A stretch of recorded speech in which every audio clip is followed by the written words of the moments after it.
It's Okay. All right. Good afternoon. Well, it's not afternoon anymore. Good evening, everybody. We apologize for the late start. Sometimes technology will acknowledge, and that it did on today. But if you are here, thank you so, so, so very much for joining us. Apparently, we're going to have an action-packed evening that we didn't even expect, given the technology issues trying to log in. So, since we're running a little bit behind, we're just going to jump right into the introductions. If you do not know me or who I am, have never seen my face, my name is Kiera Potts. I am the president of the Potts Foundation, and I will be the host for our session tonight. And then I'll turn it over to you, Serena, for you to get your introduction. Sure, thank you. My name is Serena Rice. I am a human resource practitioner, or Coach C, as I call myself. I've been in HR for over 10 years in my own practice and consulting, as well as in various industries, and I currently work for a large aerospace and defense company over the last 7 months. Really passionate about HR, excited to be here tonight, and hopefully share some insight with you all in assisting your career journey. awesome. Well, my name is Dominique Capard. I am a talent acquisition specialist currently. I have been in talent acquisition or recruiting for the past 8 years.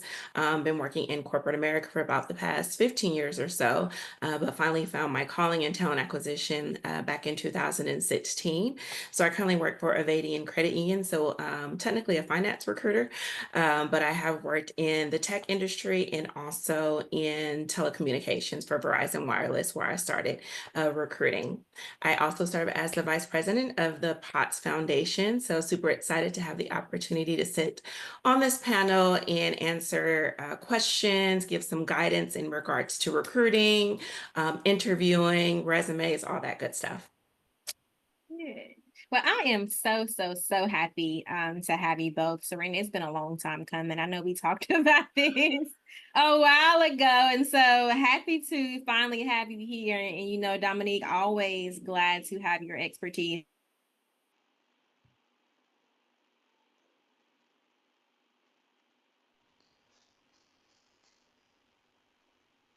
Am I supposed to? Did we Okay. lose her? Did we lose her?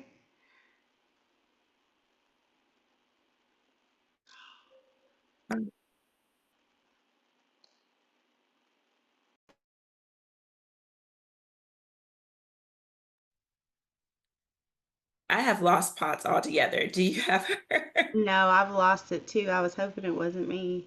Okay. Okay. Well, good thing is that we do have the questions, so we can kind of jump on in the meantime until we get her back then, okay? If you don't mind. Sure. So we'll just go ahead and jump on in. Both of us being in HR, working, I kind of work under the umbrella of HR, talent acquisition. I feel like is a totally different asset. I don't have to do all of the HR things.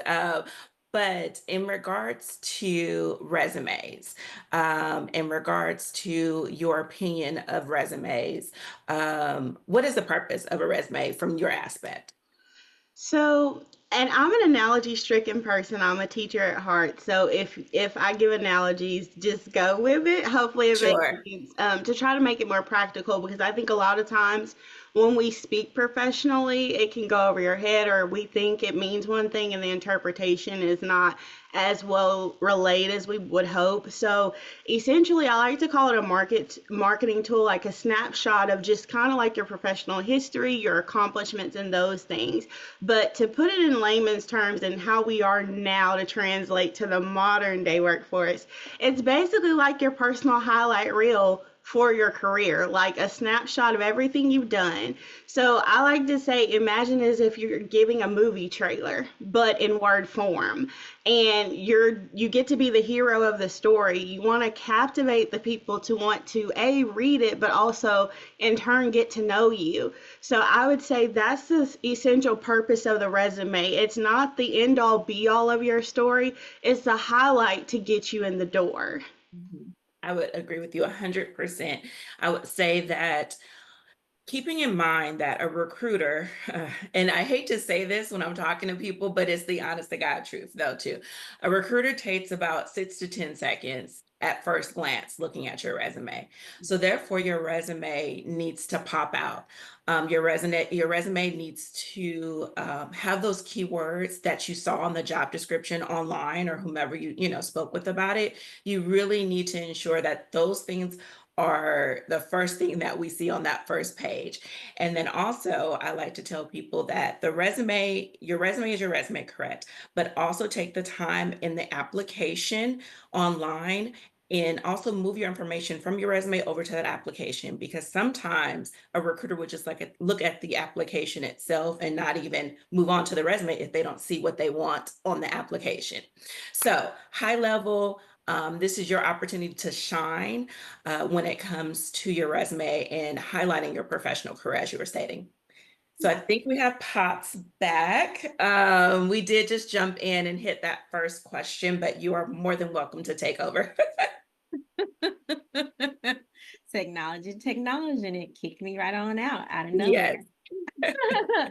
So, based on the conversation, we were going through and talking through the purpose of a resume, right? And so, moving on, how important is the format? You said that a recruiter takes 6 to 10 seconds to make their decision as to whether or not they're going to keep reading. So, how is the format considered in that process?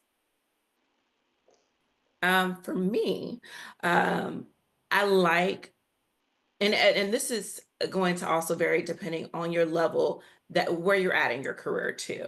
So it may be a little different if this is a first time entry level type of role versus you are someone that has years of experience moving on in the financial industry, tech industry, whatever the case may be.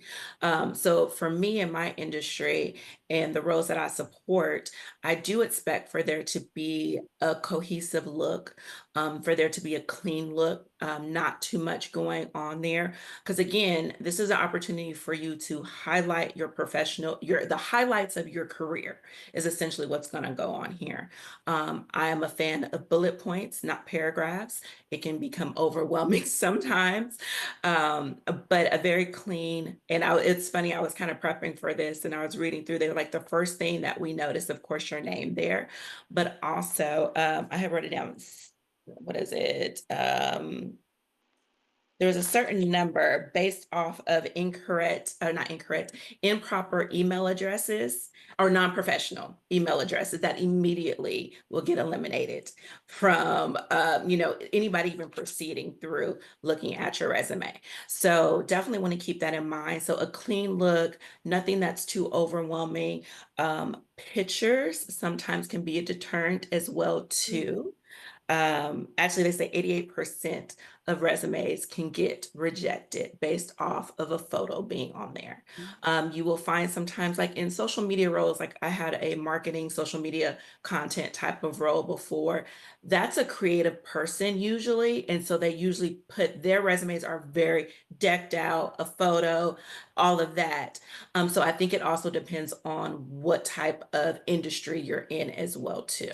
But I'll let Sierra kind of pick up the rest. No, I 100% agree with you there. I think the format, I don't want to give a one size fits all answer because you have to know A, your industry, where you are in your career level, and what the level of appropriation for your resume should be. And I encourage people to have multiple versions depending on what you do. We're a part of a multifaceted people now. You have different skill set. You might have worked, a few jobs that you're looking at various, roles that don't necessarily correlate to one another. And I think to put your best foot forward, you have to know your information, know who you're targeting, know who you're trying to draw in, and what you're trying to bring out of that. And I agree with what you said as far as the organization and being clean. I think we're getting beyond the scope of like I won't say 100% because we're evolving and ever evolving with this current workforce. But I think some of the information that we give is dated or jaded based on giving a shoebox approach as far as, the one page, do one page. Well, if you are 10 years in your career, one page is a deterrent to you even getting the job because it doesn't highlight your accomplishments in an appropriate way. And on the flip side of that, if you are new in your career, there's no reason you should have more than a one-page resume. So I like to say essentially the format is literally your key to either a yes or a next. So I would encourage you to do your research and know what your I'll say what you're targeting as well as what type of resume you need, and Mhm. probably get into that later, but there's so many right answers to this that I think there's no way to box it in outside of making sure it's straightforward, clean, neat, organized, and to the point. We don't want like you've seen the box with a million boxes inside to get to whatever the trophy is. It's cute, but in theory, when you're looking at a resume, it needs to be out front. We're not going to open 1,000 boxes to get to, the greatness that you possess. Mhm. Right. I Very. like to think about some of the things that you said. It's one of those things to where people have to understand like how they set themselves apart from someone else. And your format can be an easy way for you to set yourself apart from someone else. Just taking the time to be organized and to be not necessarily well versed all the time, but knowledgeable to where you understand the type of resume that you need to write for your particular industry. Because, like you said, Serena, it's not a one size fits all approach. And you also mentioned the page number. So my next question is, what's the ideal page length and the professional experience time frame that should be shown in a resume? Um, Before we move on to that really quickly, just because just to piggyback off really quick what Serena said in regards to that one size in the bots and things and all that. Also, buzzwords are very commonly used in resumes, but they're commonly used in resumes. We see the same. I'm a driven individual. I'm a team player. Make it more of a natural, like use your words there, be able to show really how you were able to drive numbers or what exactly you were able to do instead of these buzzwords that we see all the time on resumes. Because again, we're not able to really get down to what you have done by using these common things too. Then you have AI that just kind of can do all that. So we're like, who wrote the resume or who is this Right. person in the first place too? So I did just want to add in buzzwords. Be careful of how many you're putting into your resume as well too.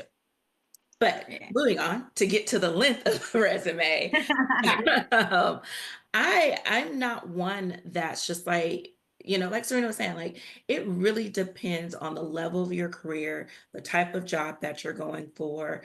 Um, and that's really going to be the basis of the length, I think. If for me, for instance, um, having worked for, to big companies and having major projects included on there and being able to give the detail of that, it's not going to be one page. Like it's just unfortunately not. And even I think I have 2 pages now on my resume. It's still not going to give everything that I've done, but I can't put it on one page, unfortunately. But now if you're a new person, going into the workforce freshly out of college, and you may not have all that experience, don't try and make it longer than one page by putting all in a whole bunch of extra stuff that's not meaningful as well too. Just put in the things that are imperative to the role that you're applying for. I agree. And to speak to the how to quantify the time, I always say that sweet spot is the last 7 years.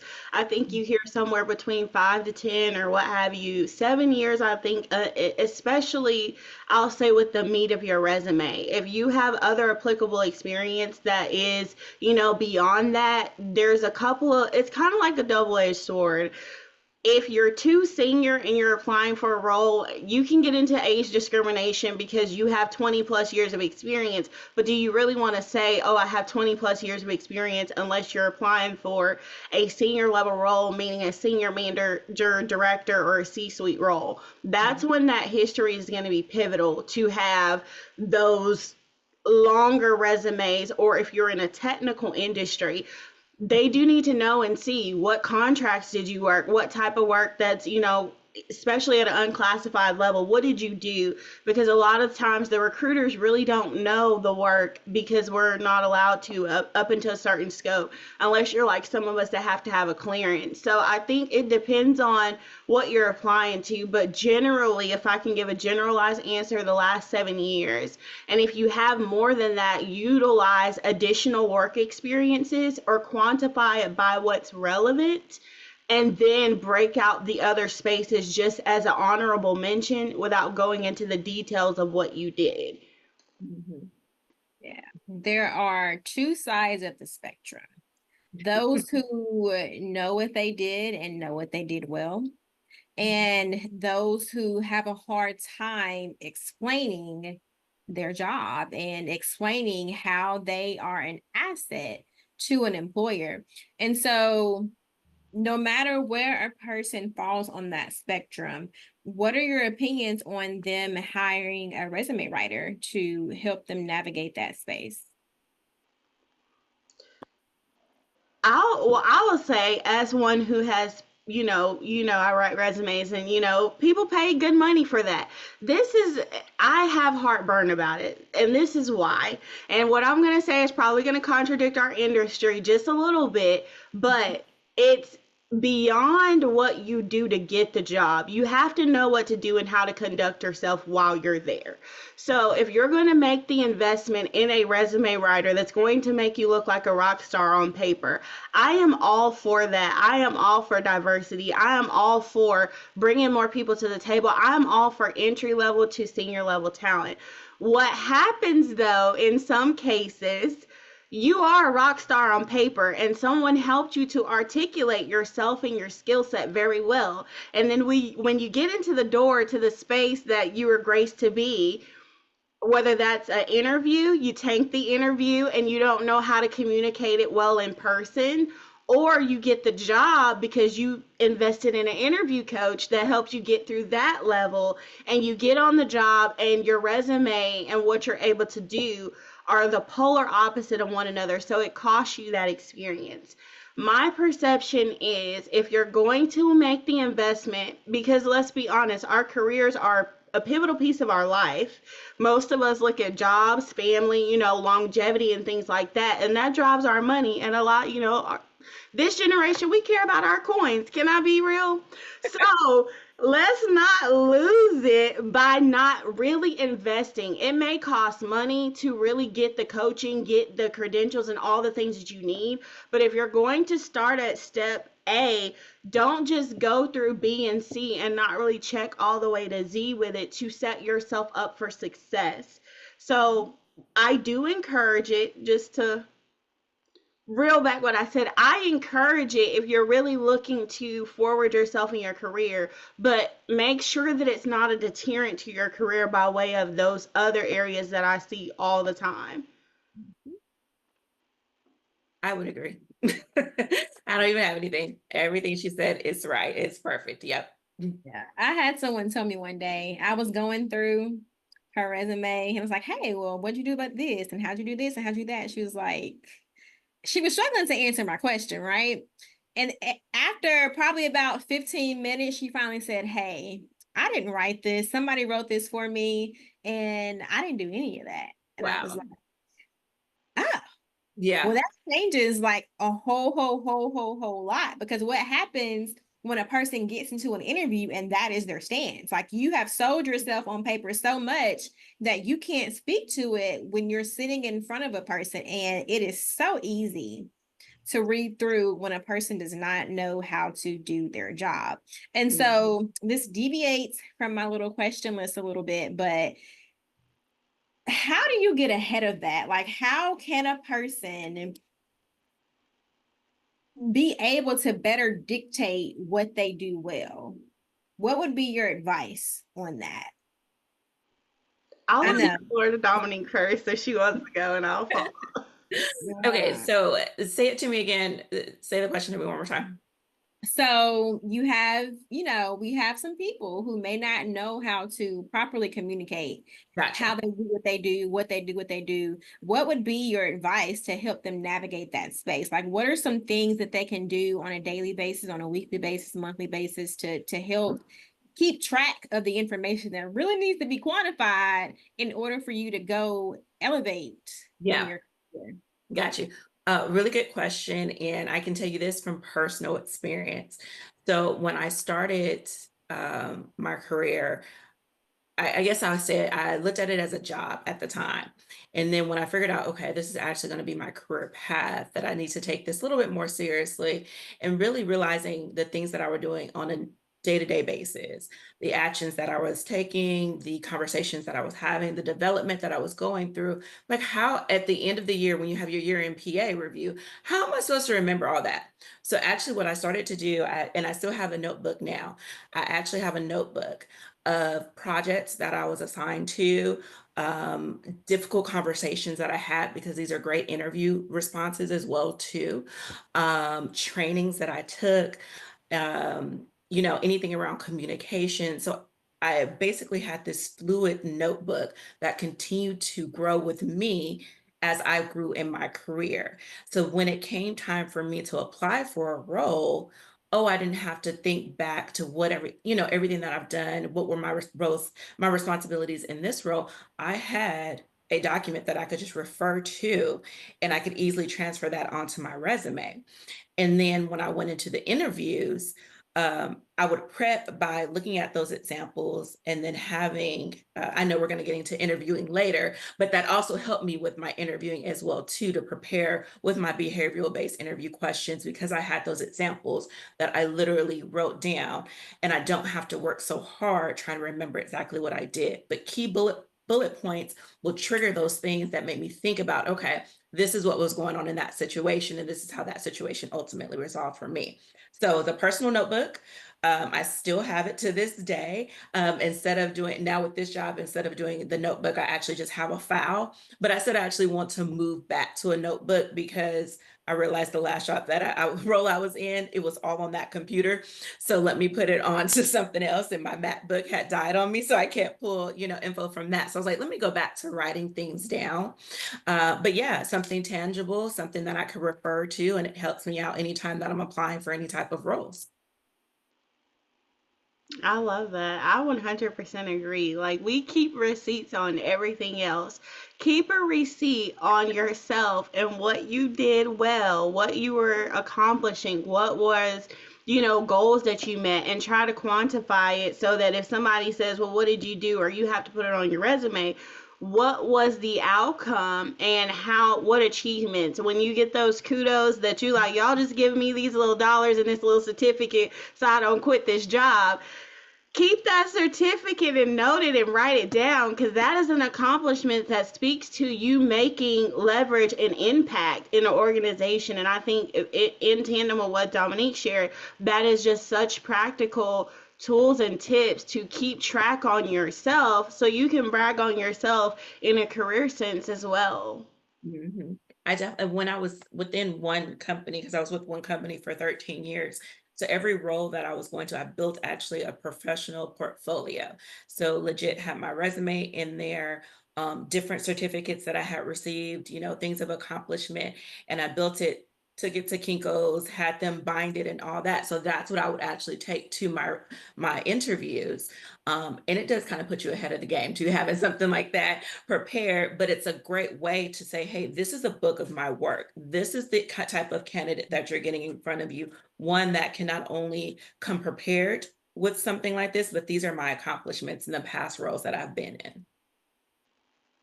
Yeah, that's good. It's very practical. I keep a list.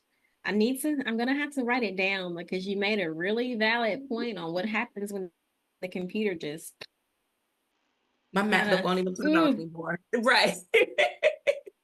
gets stuck. But I do. I keep a list on my work computer. How can you keep them if the job does not give you paper copies? Yeah, It and this is a lot made in me the think, tech industry. Everything's classified, everything's shut down. You can't have access to so many things. I would just keep a record of writing it down, even if you can't physically.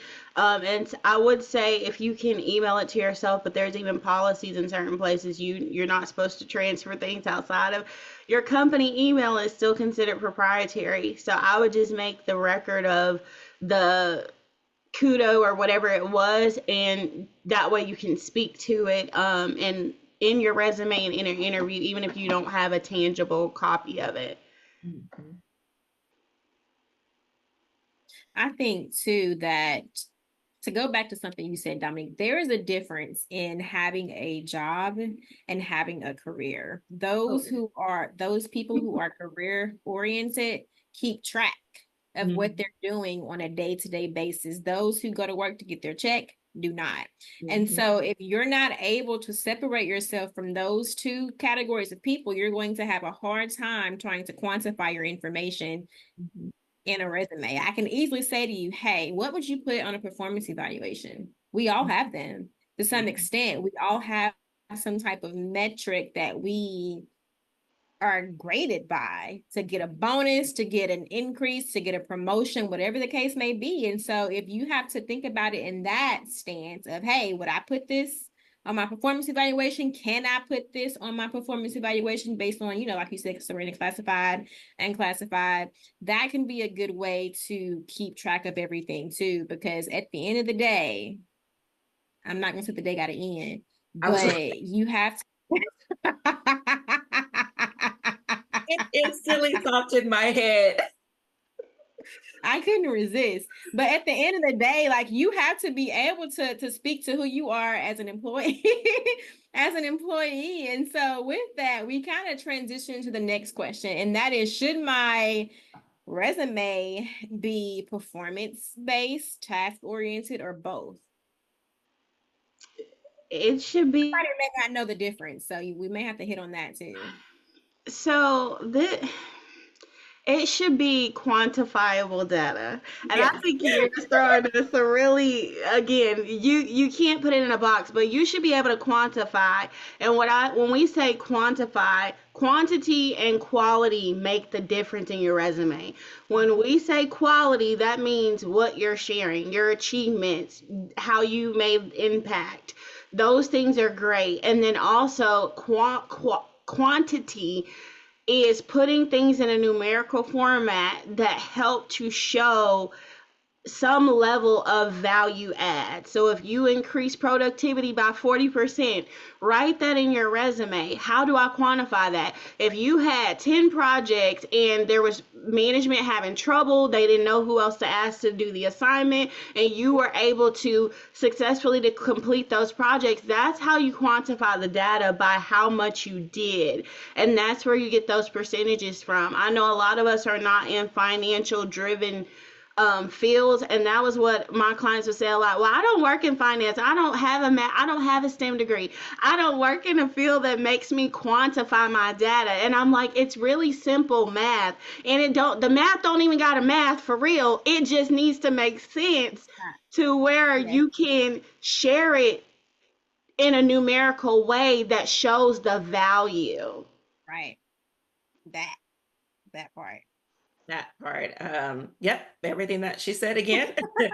And even if you think about it from the simplest of things, if you work at Dillard's, if you work at Belt, you have to sell a certain amount of credit cards or close a certain amount of credit cards. You have to have your register, counted down properly. Like you can turn all Mhm. that into numbers. So that's the thing. Again, you can do simple things, but we just have to be able to easily see those things on the resume there. Now, when you do go into your leadership roles and you're managing a team of 10 people, you were able to drive productivity from 76% to 89%, or you were able to have sales growth of 90,000 and above or 900,000 and above, whatever the case may be. Yeah, those are great things that we can see, but don't think that just because you don't work in finance and or you work specifically with numbers, you aren't able to quantify your abilities in a role and show that you're able to um, add value to this company. That's the biggest thing with a resume. You are showing how you're able to add value to that Mhm. company over the next candidate. It's like the roles some of my entry level roles and the branches that I support, they have one position that it may become available. The branches aren't that small usually right now. one position available. So you really have to be able to outshine someone you don't even know who you're trying to outshine. You really have no clue who your competition is at this point. So a resume being able to say, wow, they were able to do this at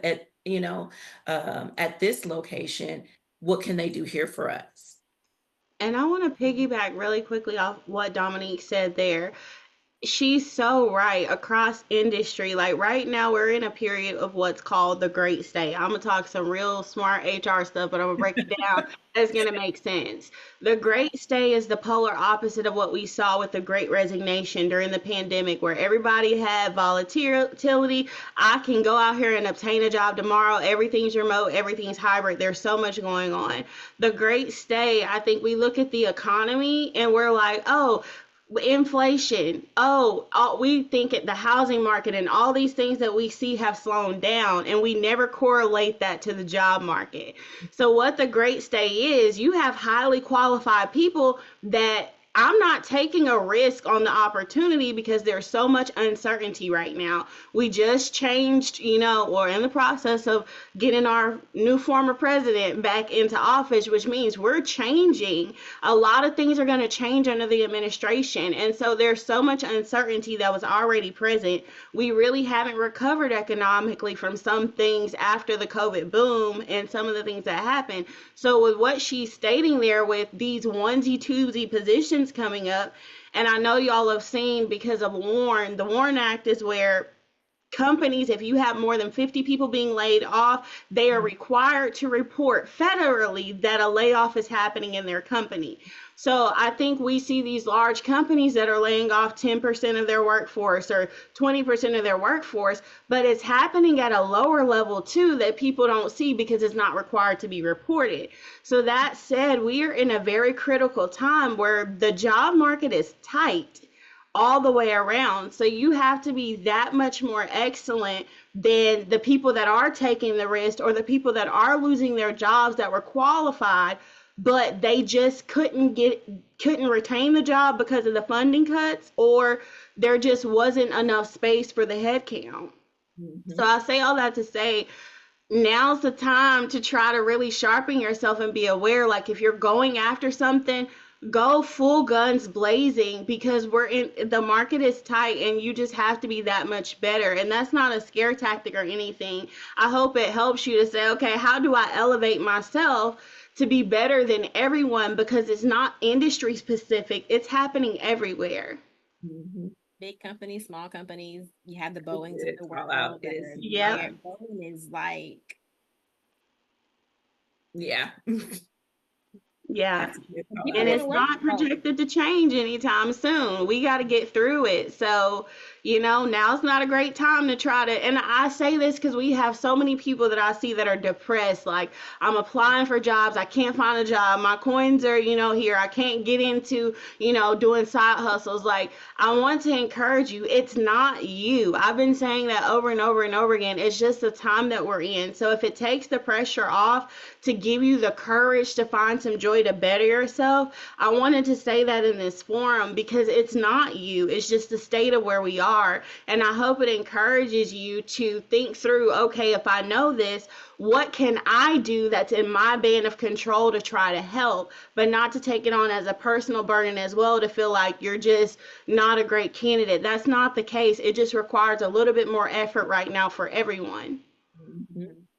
I forgot where I saw this at, but um it was a statement that says something along the lines of I have to treat looking for a job as my job. Yep. It really is a job.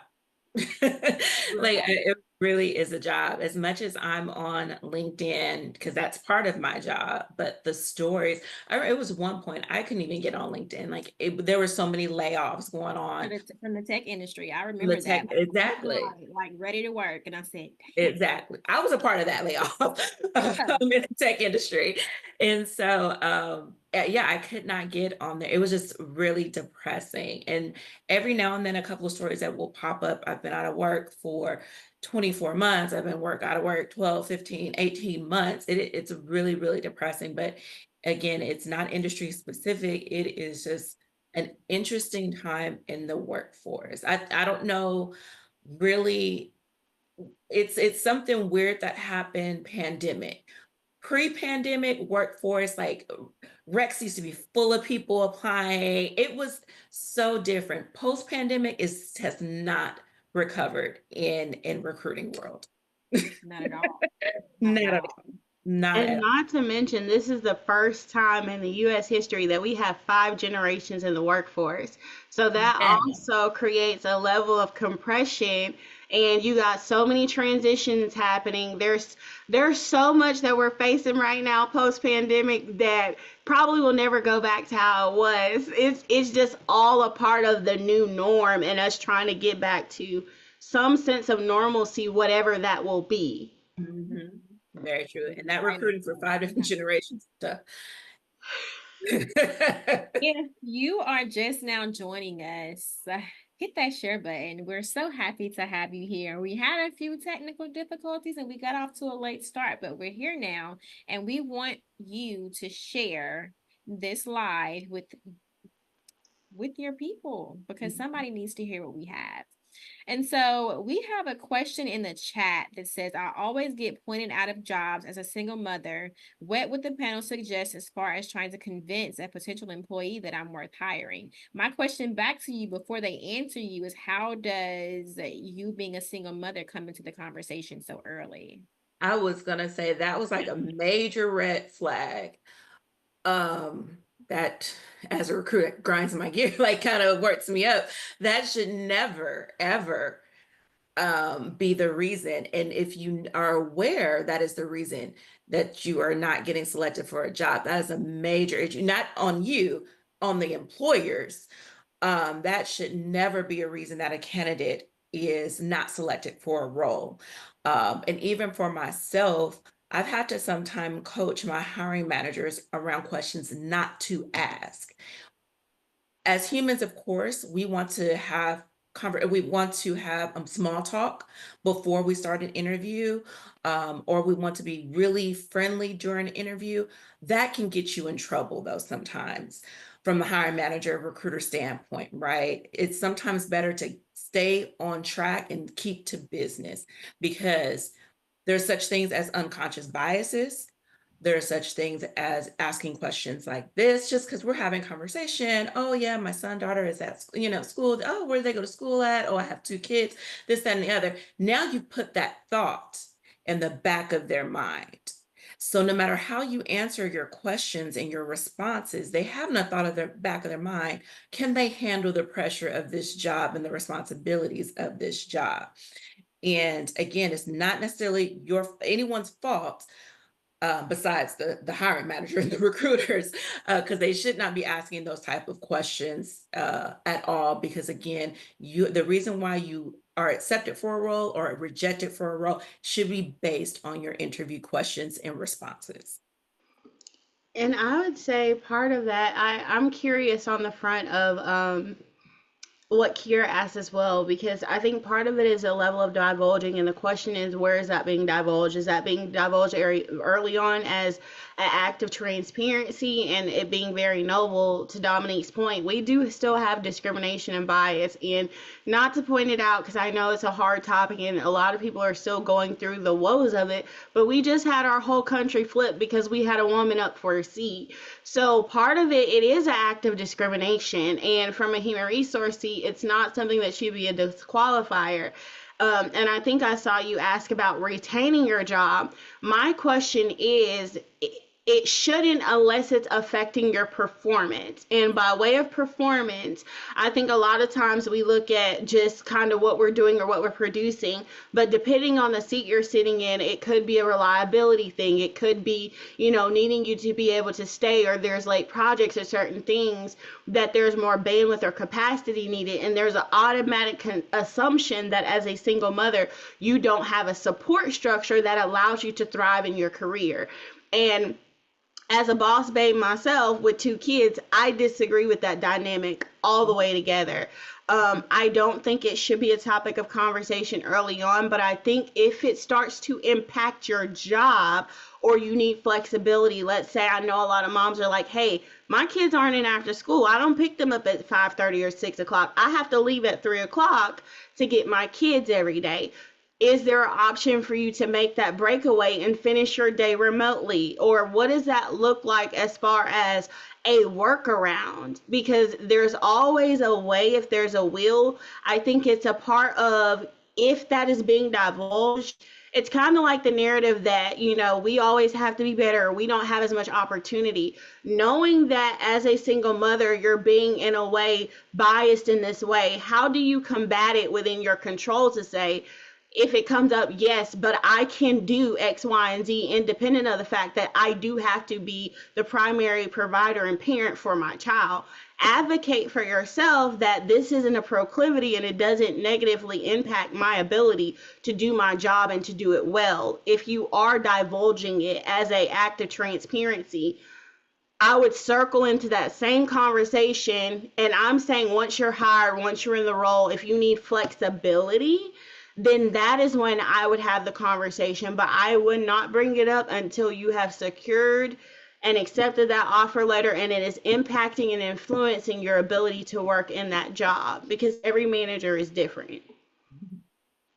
And also too, like, not like you want to get in the job and then like do some interesting moving around then and there, but again, being on the job, doing the job, and then onesie twosie things come up and you have to Right. have those conversations with your manager, because this is still a company, this is still a business. If something happened, they will turn around and open your rec up in 2 days after letting you go. So the business is still going business, basically. And so we have to be mindful of how much that we share. We have to be mindful of, are we doing everything that we can on our side, as well too. But the business is still going to run. And if you're not able to continue to handle your responsibilities, the roles, or excuse me, the responsibilities in the role that you signed on for, they may have to look at other avenues, unfortunately. And I want to go back and say, if you're in an interview process and you know there's a heavy lift, an interview is not a one sided in exchange or interaction that I want this job, this will be beneficial for me, but I have to bend everything I stand on. I have to change my values and what I do in order to fit here. What I would just suggest is, looking at it to see, like, is this going to be a fit for me? Does it support what my predominant requirements are, what my beliefs are, or is there a way to pivot your skill set to work in another industry that might be more flexible? Because I think sometimes we think we're stuck in one avenue and we're not. So I think there's a number of ways to advocate for it, and it may be like an offline conversation to specifically help you navigate through it. But I think it's just really assessing, even in that case, is this the job for me if it doesn't warrant my ability to be present? Or is there any other parameters of what you can do to help influence, some change that helps you to be more present in your career if that is your number one priority? Definitely. And utilize your resources that are available to you prior to going in or even applying for a certain job. So you can use Glassdoor, that may have reviews that other employees have posted about this job. So you can inquire and you can look in regards to their work-life balance.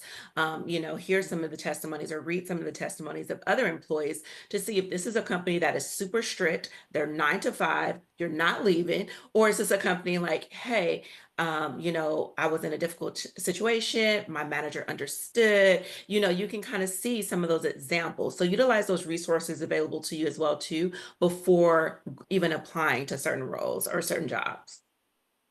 Right. You put in the comments that you're in the pharmaceutical industry. The pharmaceutical industry is a little brutal as it pertains to scheduling, especially if you are in an actual pharmacy. Most pharmaceutical industry representatives are working 12-hour shifts, if I'm Yes, not those jobs. mistaken. Yeah. So I know that there are remote pharmaceutical positions. I don't know how few and far in between they are, but I do know that they are available. And so to go back to Serena's point, you may just have to go back to the drawing board of, is this the job for me? Because the pharmaceutical industry is kind of one of those things, like it is what it is. You're going to be there 12 hours and they need you there 12 hours. And it's very little flexibility in that role. That's like being a doctor, being a nurse, being a firefighter, being, any type of first responder industry where you have to be there and you have to be there. There's very little give Yeah. Mhm. in that. So you may just have to consider another way. I don't know. Different conversation, but hopefully that helps to like give you a little guidance. I know it's probably a lot deeper than what we know, but I do hope that that conversation helped answer your question.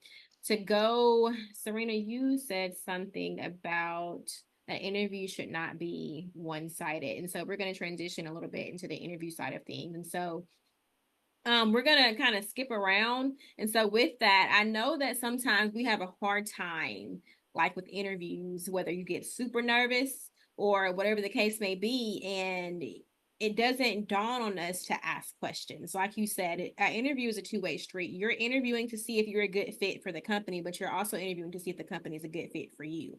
And so should a person ask interview questions at the end? If so, what type of questions should they ask? Yes. Absolutely, yes. I would encourage, and I'm going to step outside of some of the normal Google answers because while I can give you a list of like, what does the average life look like in this job? 9 times out of 10, that answer is going to be very basic and it's not going to cover a good fraction of what that job actually looks like. But you can ask, I would ask things more specific to you. Like I said, your values. What is the culture of this company like? Because let me just say, firsthand from experience, companies can have, just like us, great appearance on the outside, but once you get inside, man, there's some stuff up in there that you will be like, I would have never thought that this prestigious, wonderful, immaculate billion-dollar place has all these different. They do. It's like the veil comes from under your eyes, and you realize there are issues. Just like every family, there are dysfunctions. Are you able to function within the dysfunction? Does it go against your core values of what you believe? Whether that's religious values, whether you are an environmentalist, if you are pro-black, if you are, whatever, does what the company stands for align with your personal values? Because if not, you're going to have a very hard time aligning yourself and supporting a vision or mission in that regard. Do they, and also I would say at the beginning, and not from the standpoint of where there's this negative connotation that millennials are always just looking for the next paycheck or the next payout. But if you are hypersensitive on a career path and track to growth, I would ask that question up front. What does the career path in this role look like? And I say that because a lot of times we do see the flashy new things. We do see like this dead end, this wonderful sky and picture painting, and we get into these roles and we're like, this is a dead end job. And a year in or even 6 months in, we're dissatisfied and ready to leave. So I would say ask those important questions up front about the culture, as well as what does the career path look like, or, track to succession, and what are their expectations of the role? Because some of the other generic things that you're going to see on Google, in my personal opinion, it's not going to give you a real capture of what you're getting yourself into. And even those answers probably won't give you 20%, but at least it gives you a little bit of understanding of what really is there versus what is perceptually there. Mhm. Definitely. And along the lines of, if you're an individual that is career driven, you're focused on what's next. If I'm in this role for a year, what's my promotion going to look like after that time frame? The reason that's also beneficial is that the hiring manager, the individuals interviewing you, they also can be real with you. So I've had a position before, we had an excellent candidate, who would have been great in the position that we would have hired him in. But because of his ambition to grow on such a fast scale, it would have hindered both us and him to hire him at this particular location. He would have left within 6 months. His ambition was just bigger for the role and the location, and it just wouldn't have been a smart move. It would have wasted both parties' time. So I think that that's another reason that's good, um, to be upfront about that. And then totally with the Google questions, again, those are those same, just like buzzwords, they're common. So we hear them constantly. But one thing that I've found, like with our senior VPs, and even I've had it done a couple of times with myself, because we send out the emails and they know who they're going to be meeting with.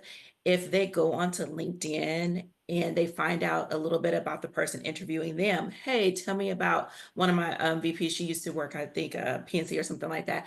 Hey, I saw that you used to work there. How was your time there? And I see you did X, Y, and Z there. She was so impressed by the fact that they researched her, and then they were able to ask specific questions towards some of the projects she worked on, her being in the role that she's in now with the company. That just, they had to interview well, of course, too, but that was the icing on the cake for her as well, too. Taking the time out to really find those questions, and really be able to connect with the hiring manager goes a long way. So yes, please ask those questions, and not only ask questions, but take the time to research the person interviewing you or just the company itself. If you go into an interview and saying that, hey, I understand that you guys were founded back in such and such year, and you guys transitioned from this name to this name, and you guys did this, that, and the other. I saw that you guys did a community event and all those other things. Like, hiring managers love to see when people have researched the company, that they're invested somewhat into this company. Yeah. So let's talk about behavioral interviews and the STAR method. What Mhm. is the STAR method? How should someone prepare for behavioral interview with it? Are there different types of interviews outside of behavioral interviews? I know most companies, industries, you're having some type of behavioral based question that is going to be for the government. I'll say that because that's all I know is a three-part question for one question. You get 5 questions, but those 5 questions are really like 10 to 15 because they're asking you a three-part question. So how can you use the STAR method to navigate those situations? Because that government is not the only people that do it. Oh no. That's just the example Yeah. that I have. So yeah. I would say, so the STAR method first is a situation, task, action, and ending resolution. And it is a behavioral based interview question. Essentially, what we want to see is how you respond in various situations. How do you work with other individuals? How are you able to drive certain results, effective communication? So it's a whole bunch of different behavioral type of questions. But again, this is what helped me when it came to keeping that notebook. Not only did I have those examples, but I will write the examples out in STAR format. What the situation was at hand, what were the tasks that needed to be completed. The accomplishments of the task and the accomplishments are the biggest part of the STAR format. Um, and how you're able to completely get to that. The resolution is yes, I've raised it by 15%. That's your resolution, but we really need to know what were the tasks included in that. I will never forget that I had an associate director before I was interviewing. He was just like, and he was the one interviewing me. Does it come with the meat and potatoes? I don't want the vegetables. I don't want, the little side dishes. I need the meat and potatoes of what you have done previously before. And that's what the STAR format really does. And it really gives the hiring manager a glimpse of your capabilities in said situation. But usually, again, they are around communication, they are around how do you handle difficult situations, how are you able to drive results, how are you, if you're a manager, how do you manage teams. So various different things, but that is essentially, I know, I think it's also a bar method, which is background Action, I can't remember the breakdown of that one. Star is more common than bar. But yes, anytime that you are interviewing, preparing for an interview, always use the star method. Yeah, and just to simplify, like when we say STAR method, that when they say, tell me about a time when, Yes. show me, tell me about a time when, describe how you would, those situational, and they used to be called situation based interview questions as well. And there are more questions than that. There will be more personal ones like, what is your strength? What are your weaknesses? Those types of questions, as well as they might ask you just a random question that you're not prepared for, something off the wall as an icebreaker question. It shouldn't be anything that's related to demographic or anything Title VII. But what do you like to do for fun? Tell me something, an awkward moment or something like that. Just kind of break the ice. But there's a conglomerate of questions. But yes, the STAR is the most common one that you'll see. So what I like to say is to rehearse it like an elevator pitch. Like think through the scenarios, and you can, in this case, almost Google behavioral interview questions, because in that case these are more common of what you're going to see. So I typically suggest in this case Google behavioral interview questions and think about how you would answer them and set yourself up in that way to practice them, because at that point you kind of already set yourself up for a base to give an elevator pitch on the question. The other thing I like to say is with the STAR method, I know there are 4 bullets to that, but it doesn't have to be 4 minutes long. It should be concise. So, as Mhm. Dominique said, meat and potatoes, I say no more than a minute to a minute and a half at the longest if it's a 3-part question. If it's a very simple question, try to wrap it up within 45 seconds. Very true. And because with that being said, as the recruiter or the person that's interviewing you, mind you, we're writing this down or typing this out. So please do not give us a journal of things because we're not going to catch everything. We can type pretty fast, I promise you. We get the high level things, but we are not writing out everything you say. Yeah.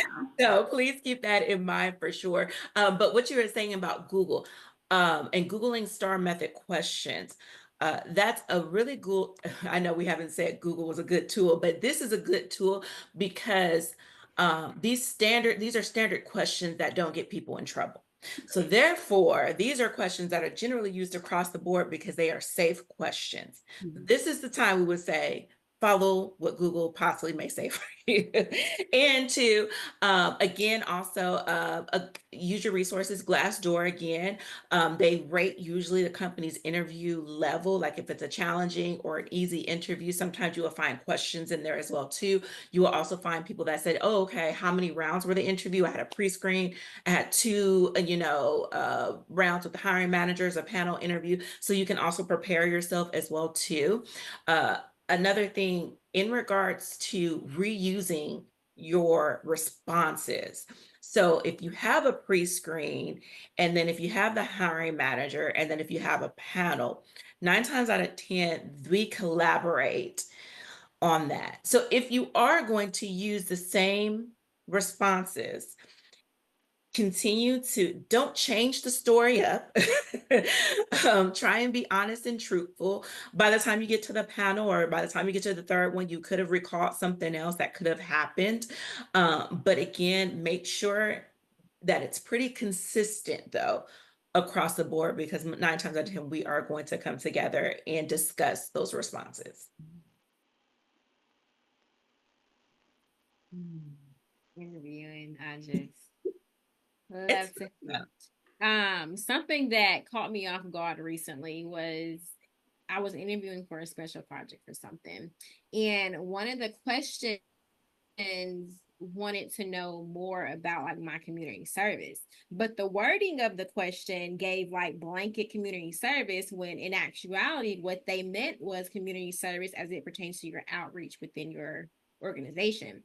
And Mhm. so I think too that we have to be cautious when answering some of these questions to understand that it's always going to be relevant to what you are applying for, even if Mhm. it doesn't make sense Mhm.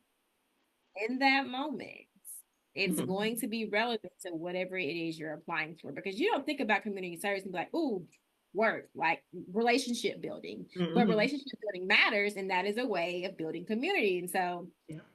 just a personal lesson learned that would have never crossed my mind had it not happened to me. So, Mhm.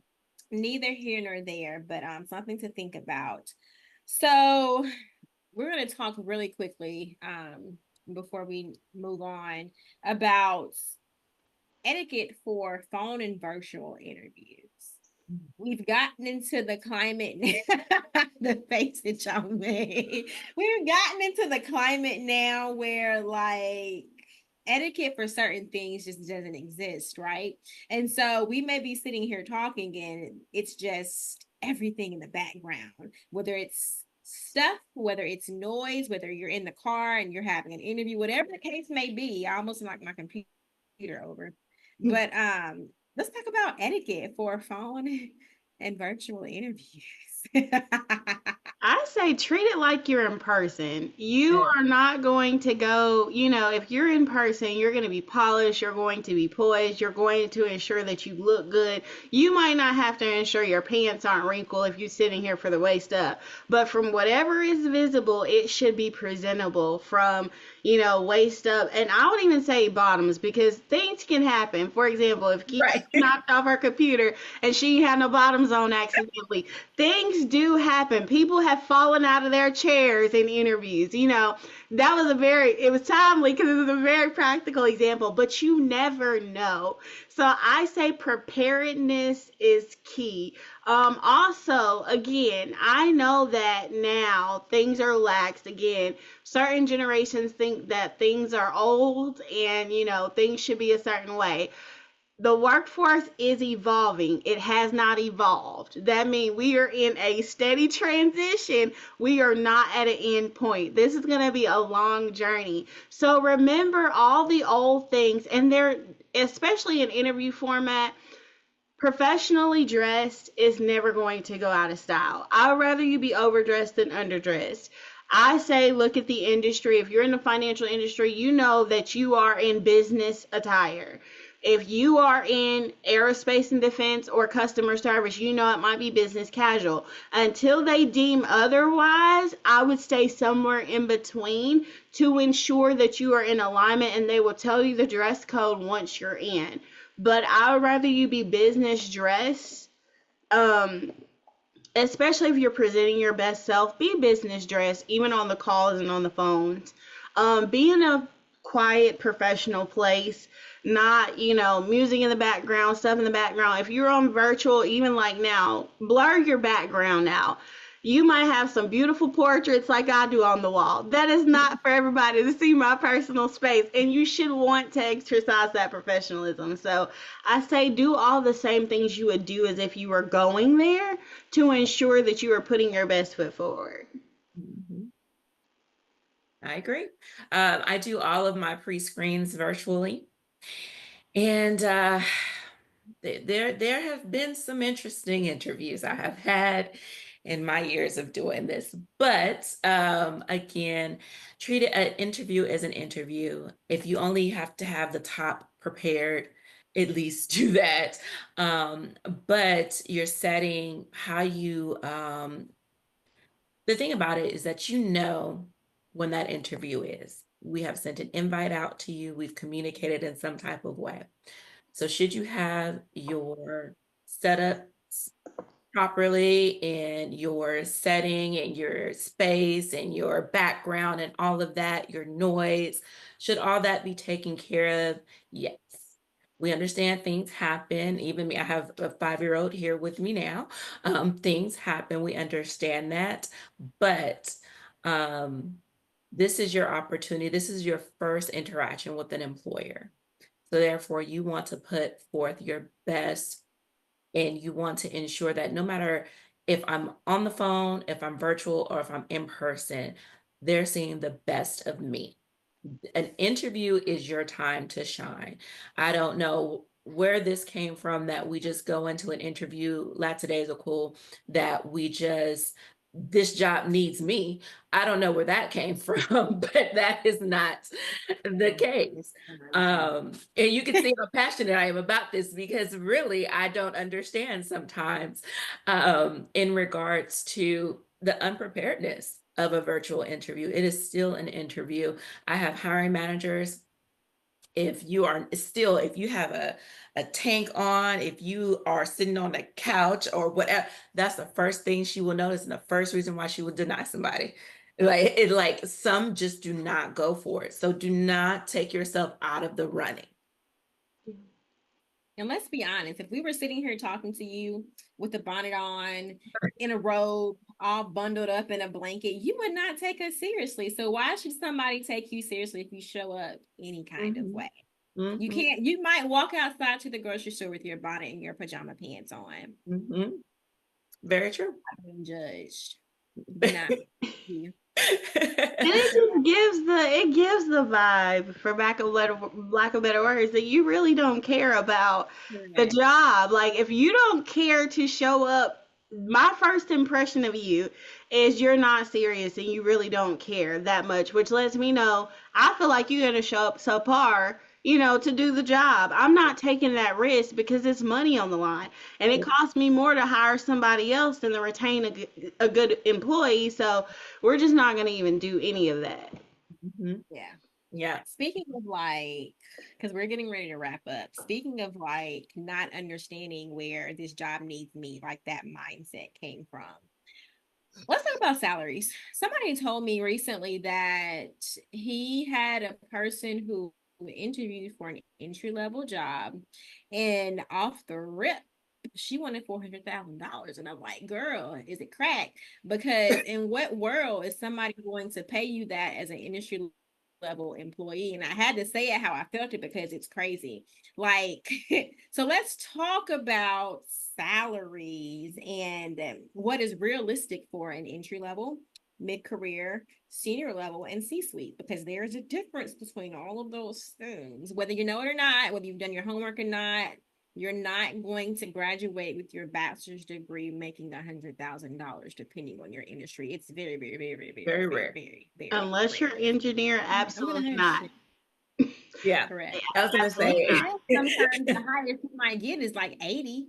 So it's like, let's be real. Yeah. Let's talk about and let's that's get around it, it. and that's working for a top fame type of company too. So that's your Facebooks, your Amazons, your Netflix and Googles and all of that. So making that it you have to research the industry that you're going into Absolutely. and set expectations for yourself. And then also sometimes too, your salary may be the base amount and it may not be exactly what you're looking for. And I'll take even myself, for example, graduating postgrad, undergrad. And I went into a role and I was like, oh my goodness, this is all I'm gonna make. Went to school for 4 years, but I have to look at the bigger picture of it as well too. So yes, I had this salary. I don't know how much it was then, but less than 40,000, I think probably, or something around there. But the company, I had my benefits there. And then I also, they paid for me to get my master's. So that was the big turn on for me that I could continue my education and I didn't have to worry about student loan debt. Where I could have taken another job in a different city that had a higher cost of living, and they did not have the same type of benefits or good benefits. So, yes, I would have made a higher salary, but ultimately I would have been paying more for the things that I wanted to continue on and doing. So, salary, your base dollar amounts may not be exactly what you're looking at, but also factor in your benefits as well too, I would say. But again, most important, research your industry. Look at exactly what entry level roles are, mid manager level roles are, and above. But that's going to be the first thing I would suggest. And don't, if you're going in with no experience, don't think you're coming in as a manager. So you sometimes have to get your foot in the door and then you can progress. You can learn the business, you can gain the experience, and then you have the opportunity to progress within a company. I agree. And to piggyback on what she was talking about total rewards, I think there is this notion that because it's so easy to have different streams, that you can make so many other forms of money quickly via other means, social media and things like that. The business realm is not as progressive and it does not work that way. There are budgets, there are allocations, there are so many other things that you won't see on the front end, especially at the grassroots level, but there are bounds and bands to a salary. So you could price yourself out of a job because you're coming in too high. And when it comes down to even trying to negotiate your salary, I think we have to be realistic with our experience. If you know that you are a top notch candidate, and this is how you can tell, I'm going to be very practical. If you have to put in 85 applications to get one interview, I would not negotiate my salary because you are probably not as hot as you feel like you might be realistically. If you are one that is in all these interviews and you have a monopoly on the market, then yes, you are considered a top quality candidate, and then you might have a little bit of wiggle room where they're willing to go to greater lengths to retain you. But that is as an experienced employee. And I think a lot of times we think we get an education. And what I've seen with some of our younger generations, and I'm a millennial, so I say that to say I'm not bashing us. I'm trying to help us. I'm in the realm of it, but I want us to evolve beyond this. So let me preface what I'm going to say with that. We get to a space where we feel as if we are entitled to a certain role, a certain level, a certain, measure of something. And I think it's just come with the time that we grew up in and we evolved in, and we have to come back to normalcy to understand where we fall. Not what Google, not what Indeed, not what salary.com told us. That is an account of what other people made, and it does not factor in applicable experience. It does not factor in education.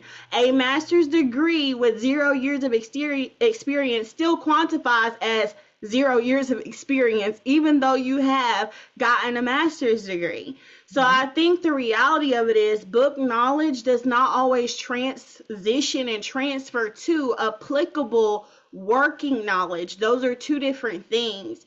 And I think a lot of times an advanced degree now is very common. It's not, everybody's getting their advanced degree. So what I would say is get the applicable experience. I don't care if they pay you $12 to intern. Get an internship or something so you at least have some level of applicability there versus going into it assuming that you got an degree. Now you're going to get, all the things that you would be entitled to if you had experience. Mhm. Right.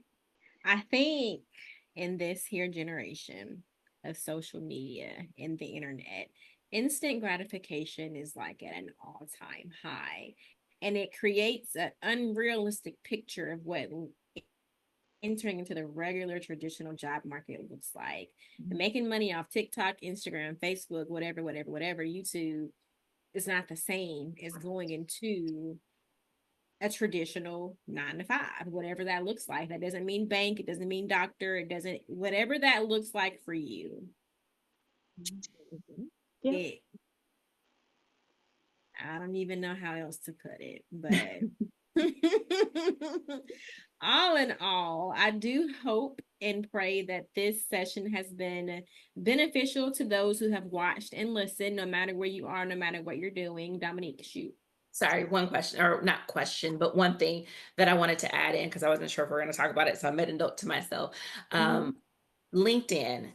If you do not have a LinkedIn, create a LinkedIn. LinkedIn is a great tool that recruiters use. That's called LinkedIn Recruiter. So it's a different side of the platform where our companies or our employers pay a lot of money for us to have access to those things.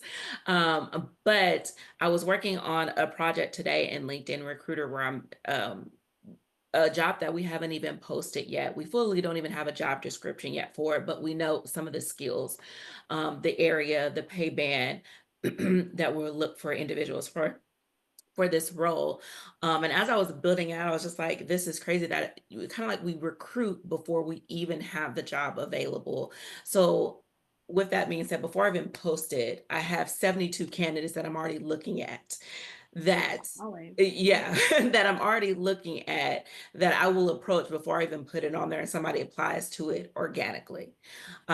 So with that being said, build up your LinkedIn, put your skills on there, put your resume on there. Take the time to do it as well too, because recruiters are that's how we find people. Sometimes we source, and we look for candidates and we approach candidates and we, talk to them. We look at their resumes with the VPs before, we reach out to them. And so nothing's better than hearing, oh yeah, I have one of our VPs is it's impressed by your skills and this, that, and the other, to try and recruit them and get, actually it's like 200 and something people all together in the project, but 72 open to work.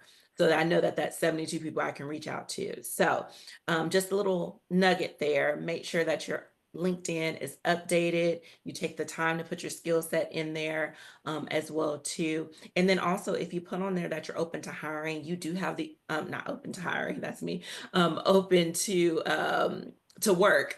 You can also, if you're currently employed, you can hide that from your current employer and peers to where only recruiters can see that you're open to work.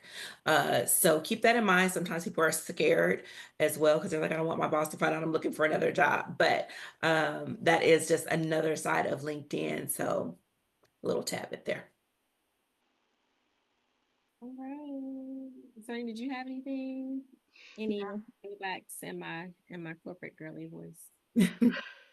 No, I would just say, just a reminder again, we're in a hard time. If anything, if nothing else we said translates. If you are one of those that's looking for a job, A, make the investment in yourself to get the help you need to really stand out. But B, don't be hard on yourself, and you have resources and support. So utilize them if you can.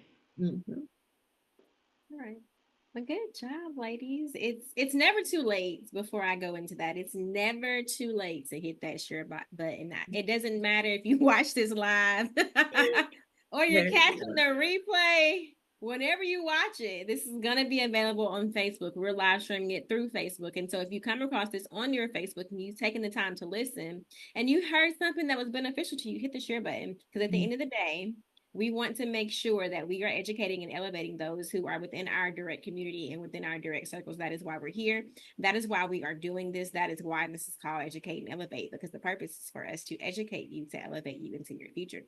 And so, with that being said, because I'm going to have that whole spiel that I'm never going to remember that I said it that way. And so, I want to thank you both for taking the time out to share your knowledge and your expertise with us on this platform on today. And before we completely dismiss, I want to also give people an opportunity to connect with you if they so desire to ask you questions to get your expertise, if that's something that you are open to. Let us know how we can reach you should you be comfortable with people reaching out to you. Yeah. You want us just to put in the chat or Or what? you can say it and then you can drop in the chat when you're done. Oh, okay. So yeah, so I can be emailed. So what is my work? D Keppard. So it's DKEPPARD at Avadian AVADIAN .cu. And or on Instagram, I guess too. You can also direct message me, Dom DOM underscore Diva DIVA. So yeah, and I'm definitely open to reviewing resumes, helping through interview prep, whatever the case may be. I always try and help out in this area. And I am on Instagram at I am underscore coach CI, coach C. And then my business consulting is at corporate ready, just how it's spelled. Same thing. I'm open to supporting and helping. I've been out of the vein a little bit, but I'm working through some things to really come back into this scope because it's really what we love to do. So if you have any questions, need support, people DM me all the time and are like, hey, I have an HR question. I'm more than happy to answer. So, need anything, you can find me on Instagram. I also want to say too, I have a couple of people who have paid for resumes to be completed for graduating high school seniors, college students, and Yeah, graduating high school seniors and college students.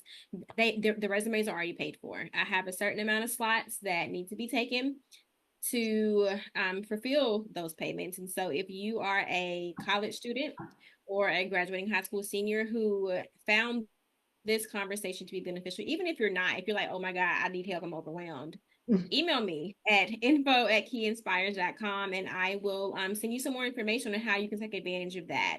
It is rare, far and few in between that people are that generous. And so take advantage of it. I don't even know how else to spell it out, but if you, like I said, no matter when you watch this, hit that share button so that you may have a college student or a graduating high school senior or their parent that watches this and they're like, oh, my kid needs this. And so we want to make sure that this information remains green and that you get what you need when you need it. And so if you are a college student or a high school senior that needs your resume done, shoot me an email at info@keyinspires.com and I will give you more information about that opportunity. Outside of that, like I said, ladies, thank you so much for sharing your expertise with us. If you guys want to follow us, the Potts Foundation, more. We are the Potts Foundation on all social media platforms, minus TikTok. I don't use TikTok for this, but Facebook, Instagram, you can find us at the Potts Foundation. If you want to shoot us an email, it's foundation@keyinspires.com as well. And so those are the methods and how you can reach us. We hope that this conversation has been beneficial to you. Thank you so much for spending your Thursday with us, and y'all have a good night. My virtual way.